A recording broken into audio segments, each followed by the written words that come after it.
Hey there, chaps, chapettes, chapexes, guys, gals, and non-binary pals.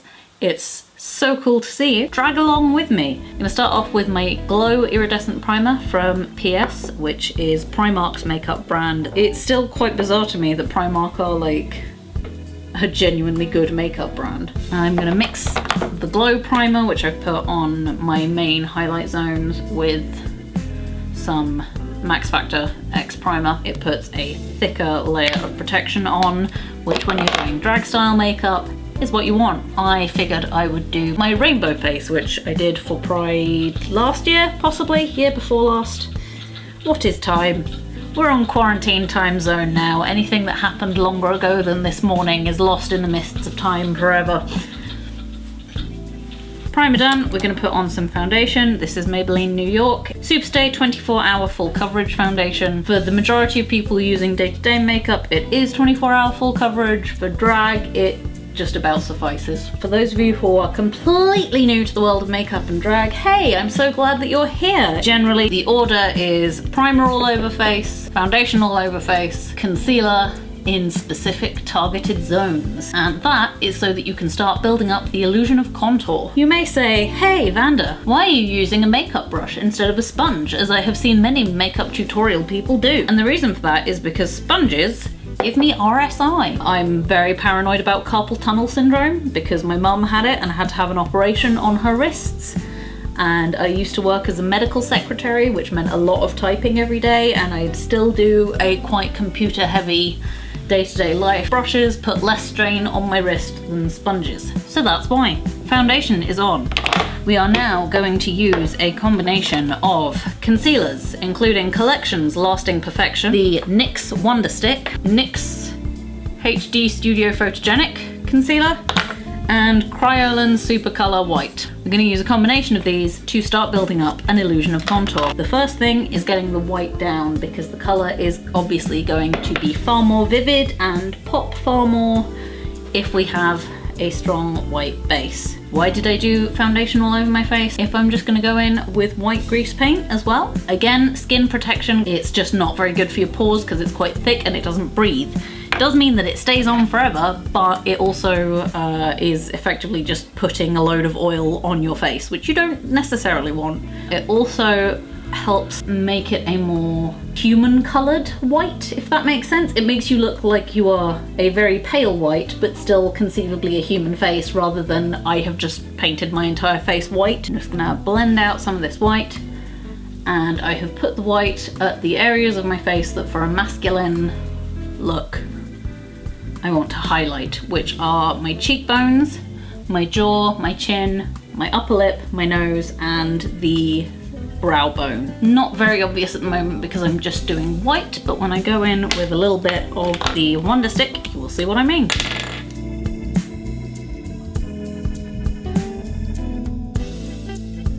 There are a lot of guides out there that are for contouring the traditional masculine face, and those are fine for people with certain types of facial shapes. But if you have a rounder face, as a for instance, then cutting a very diagonal cheek line versus a very horizontal cheek line might work better for you. But it's up to your face shape, it's up to your skin type, it's up to, you know, the type of face you're trying to paint. It's only makeup, and if you're using the products that I'm using, you're not going to be breaking the bank even if you do get it wrong. As you can see, I have put shadow across the top of my hairline. I've given myself temple shadow. I have put a little bit of shadow under my brow just to make it more prominent. I have given myself a broader nose. This I find really helps to sort of change the layout of the face quite a lot. I've given myself diagonal cheekbones. How did I find this? It's very simple. You find where your regular cheekbone is, and you can find that just by touching your face. If you feel the hollow there, then the harder bit here is your cheekbone, and you want to cut just on the downward curve of that. If you cut here, then that's going to give you a very prominent cheekbone. If you cut here, that's going to give you a softer face. So it's very much down to, again, your face shape, the type of face you are going for, but I find that a diagonal cheekbone that starts up here and then goes down helps make my face look squarer, and helps that sort of masculine jaw carry off a little bit more. I've also done down the side of my cheek and along the bottom of my jaw, again, just to square it out and make it a bit sharper and a bit more, again, masculine. I'm gonna blend that out, and here's some blending music.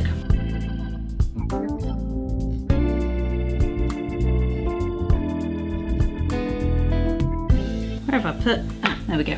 Right in front of me, that's where I've put it. This is the NYX concealer. It doesn't say what shade it's in. I've peeled off the sticker because I'm clever. Sort of dark sand, I guess you could call it, colour. It is quite orange, which is not ideal for your regular contour, but I find it just helps keep those lines a bit sharp. Now that I've blended that out a bit more, I can go back in with my grease paint to make the bits where I want highlight that extra bit lighter. Why am I using my finger to do this and not a brush? Because grease paint is damn near impossible to clean once you get it on something. It can wash out of brushes fairly easily, but a lot of my handles are covered in grease-proof grease paint smudges, and there's not a lot I can do about that, so I'm just using my finger now, and you can deal with it.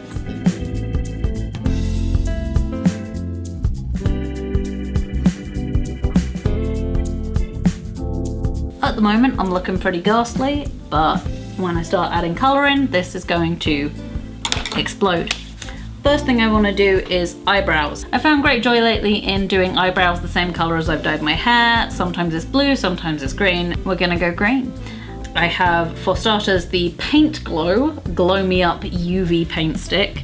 Before I put the UV paint stick on though, I am going to go in with the Collection Colour Last. It's supposed to be pre-mascara primer, but I find that putting it on the eyebrows helps to make them bushier. It helps the pigment to stick, and it just generally shapes them a bit, which when you're trying to pass off the illusion that you have big, bushy, masculine eyebrows that you have not overplucked because you were a self-conscious teenager during the early 2000s. Putting a little bit of clear primer on them just really helps. I'm Sam the Eagle up in here. Did he have eyebrows? Did he have actual eyebrows, or am I just imagining that? Because sometimes I find with Muppets particularly there's a thing of like they don't actually look like you think they look, but they have spiritual eyebrows. Maybe I'm the only person who thinks about the Muppets that much. That is a distinct possibility. Okay, so I'm just going in with a very thin brush and just adding some green UV paint. This doesn't have to be super neat. Obviously you want it all on your eyebrows, but a little bit above does not necessarily mean the end of the world because it will add to the illusion. I'm now going to use the I Heart Revolution Turkish Delight palette, which I love these palettes. They're just so shiny and they're so pretty on the inside. The same fine brush that's got the green UV paint on it, just to get some pistachio, which is this quite light green here, and add some of the powder into the paint to make the individual hairs stand out a little bit more. I'm going to mix in Moon brand neon UV eyeshadow that I got for £1, which I'm super happy with because it means that I get some nice cheap hyperpigmented stuff. So there we go. The eyebrows now match the hair.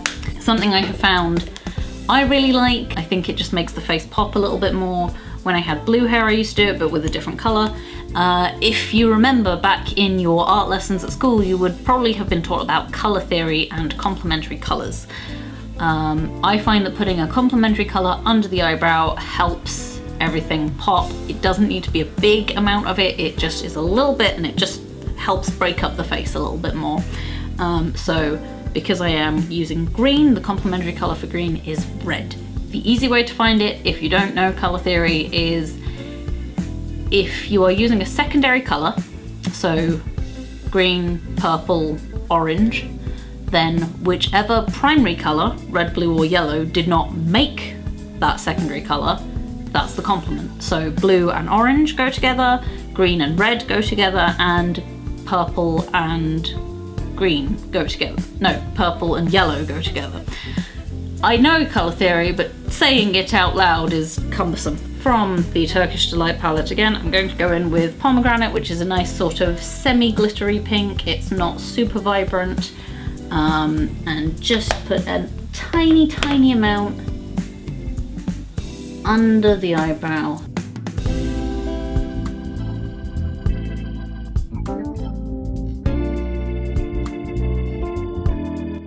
Now we've got watermelon eyebrows going on.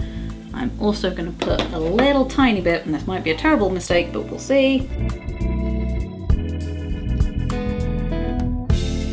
Okay, so we have our pink. We can now start doing the fun, colourful stuff.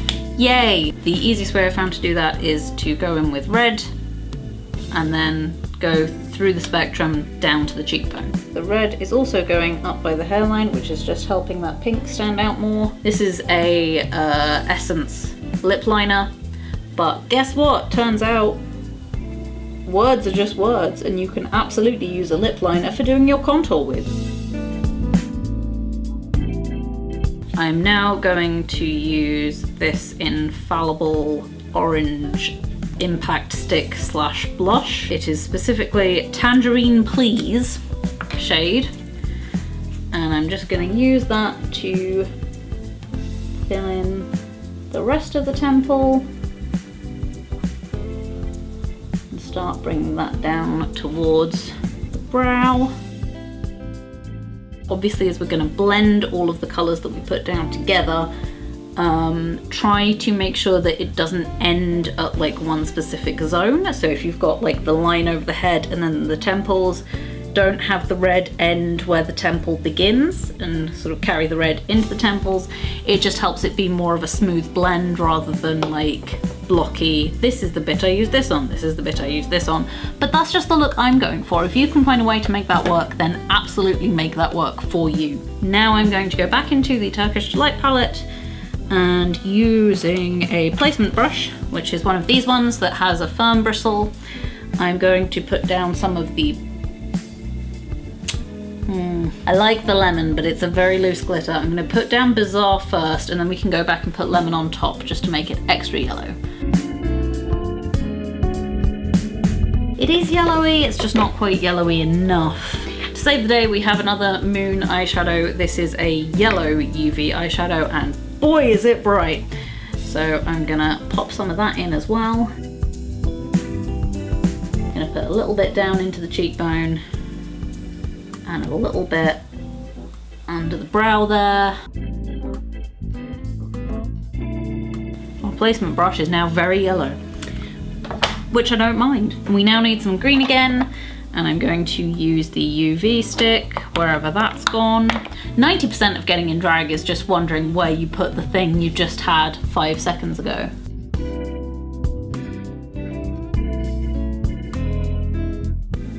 Right, I'm going to also put some green powder on under the eye, again just to make it stand out, because for some reason it's standing out more on the cheek than under the eye. Blue, it is time for blue. Don't we all love a bit of blue? And this is Revolution. Are Revolution and I Love Revolution the same brand and they've just rebranded?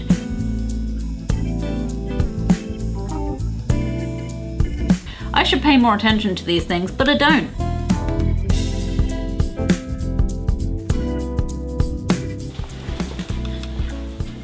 Just in case the camera cut off before I said it, because it's kind of difficult to tell when the camera cut off from here, we put blue down from the Revolution Redemption Mermaids vs Unicorns palette. They are super cool, they are super pigmented. I love them a lot. They are a very cheap and affordable brand as well. Please no one comment and say that they're actually incredibly problematic, because I can't deal with that right now. I mean, do tell me eventually if they are, because I don't want to continue supporting a problematic brand, but also like not right now, okay? Let me have this just for a while longer. We now need a lighter purple, and then we're going to go into a darker purple. The lighter purple from the same palette, this lovely one right here, this brilliant lilac. Just gonna go in there. Am I using the same brush for all of these colours? Of course I am. Why? Because I'm going to blend them into each other anyway. It's fine, don't worry about it. Several makeup gurus are probably typing right now. I'm going to use the same brush because cleaning brushes is a pain in the butt.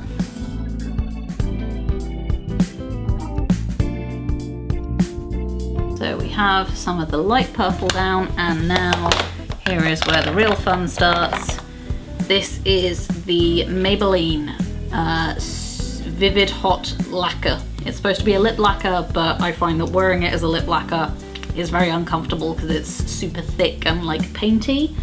But for this, it adds just a very nice solid end to the Spectrum colour. Okay, so we have the full Roddy Jodphurs everywhere but the jaw now. I'm gonna actually do the reverse, I think, so that that blue that we've got at the bottom of the jaw can blend into the purple now. The purple can go around the jaw, like so. And then we're gonna go back up through the Spectrum.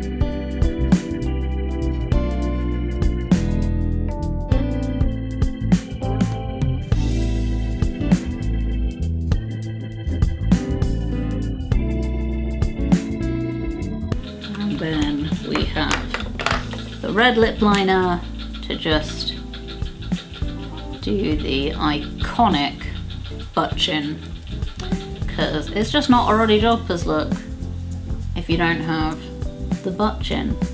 Is there a better name for it? Almost definitely. Am I going to use it? No. I'm also going to add the red to the moustache area.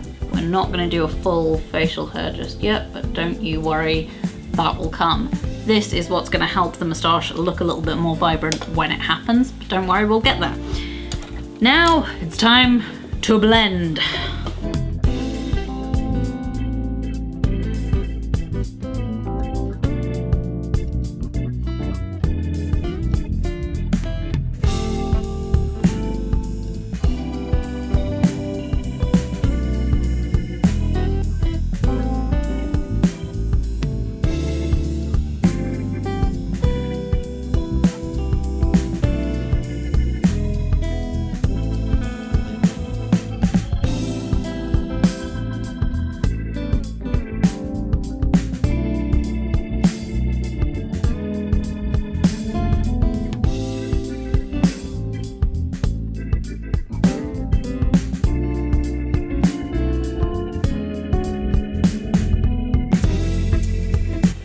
Okay, we are back. I have done some blending, and as you can see, I have done a little bit of work on my neck. I just wanted, before I start blending this, to show you roughly the shapes that I do. I will do an upside down A for the very center of the Adam's apple. If I'm putting more on show than, say, doing a button-up shirt, then I will also add in 2 lines just below the jaw to add an extra sense of definition, and a collarbone here, which is basically just a sort of a V with 2 very long sides, and then you just put white in between all of the colors. It's time for facial hair. If you are the type of person who can just, you know, cut your own hair and stick it on your face, then more power to you. I'm not that kind of person. As soon as I have physical stuff touching my face, I tend to freak out a little bit. It's not good. So what I do use is I use Maybelline's Colossal Big Shot Tinted Fiber Primer. Put a little bit of that on the wand and use your pre-existing hair, if you have any, to just kind of gently get the illusion that there is more hair there.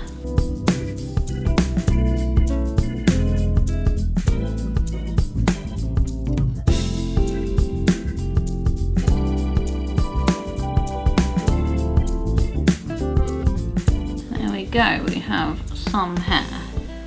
If at this point you want to give yourself sideburns, then by all means go ahead. Now that we've got our black down, we can add in some of the green to again tie in the green hair and green eyebrows. We go in with our green eyeshadow with the corner of a stipple sponge slash onto the side, and then we just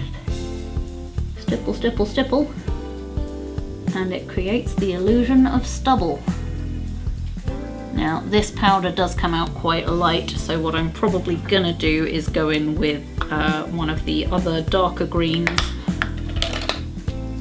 just to help it along a little bit.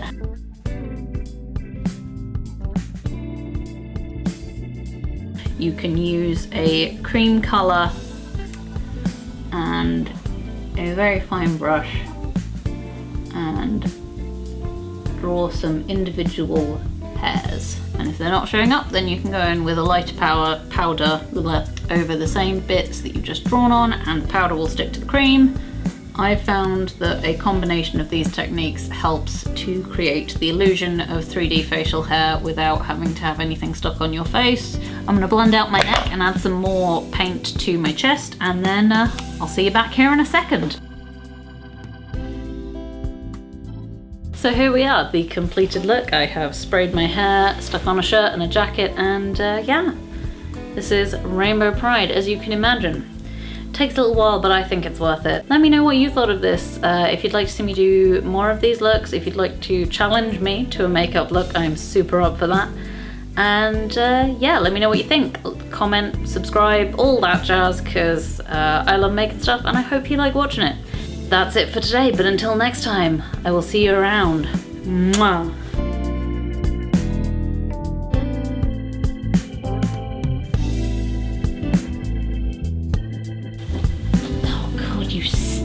You stinky rodents.